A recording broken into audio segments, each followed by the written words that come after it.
Yung SIPAR project po natin ay talagang siyang nagbibigay daan para sa katotohanan ang sinasabi nating effective partnership and collaboration ng lahat ng agencies na nagsusuporta ng mga micro and small enterprises. Dahil dito, naipundar natin ang micro-enterprise ng Gabi Chips Processing sa Barangay Anilao. At bakit Barangay Anilao? Kasi nakita po natin na dito kasi nag-umpisa yung pioneering chipping ng Gabing San Fernando po o Yautja sa Ingles. Nakita po namin na itong variety na ito, ang tinatawag na Yautja or nilawaan, ay mas masarap kaysa ibang variety.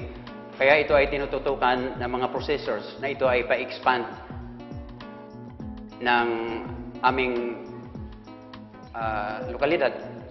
Sinisikap namin na mapaunlad ang aming produksyon sa pamamagitan ng suporta ng gobyerno.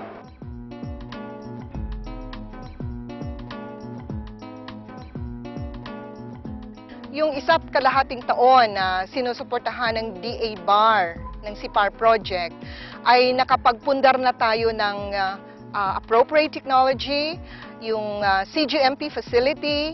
Meron na tayong packaging na kompleto po sa nutrient analysis and barcoding. Itong lahat ay through the SIPAR project po. Talagang pag sinasabing participatory action research ng SIPAR, talagang nakikita natin yung participation ng processors, ng farmers, at saka yung government agencies. Lalo na po sa capacity building ng ating local government units na sila naman po talaga ang in charge ng extension activities.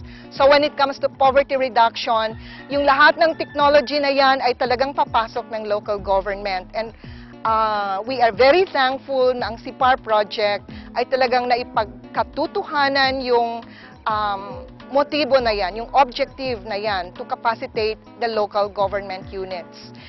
Aside sa pagbibigay sa kanila ng mga seed capital, which is under our budget sa Municipal Agriculture Services Office, nagbibigay din kami ng tulong sa pag-link sa kanila sa mga possible partners, yung mga agencies.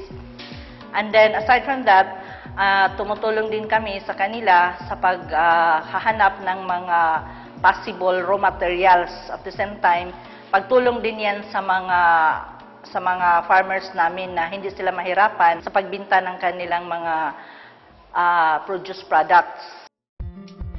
Nakita natin nandoon na sila sa market, pero nangingailangan sila ng tulong.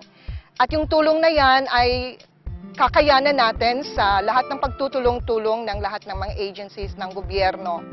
Tutulong po ang bayan o ang ating munisipyo upang magiging successful lahat itong mga project na ito. Kaya kung ano man ang hihilingin nila, basta't meron tayong maaaring ibigay, bibigay po namin.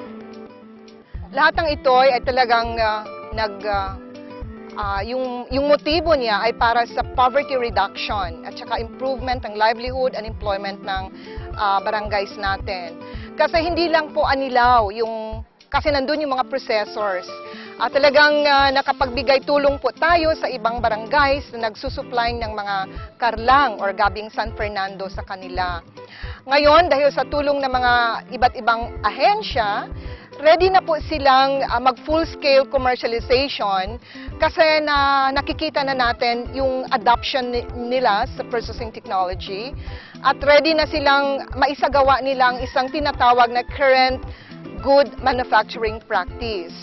So with that, makakaangat na sila sa merkado kasi pwede na silang pumasok sa mga supermarkets at iba pang lugar sa Pilipinas.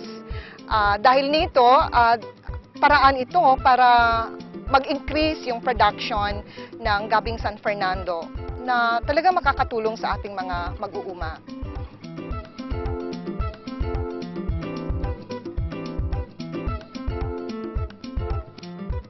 Meron po kaming pagtitiwala na kung ito ay lalaki, makapagbibigay po ng kabutihan sa aming mga kapatid na gusto rin magnegosyo sama ng ginagawang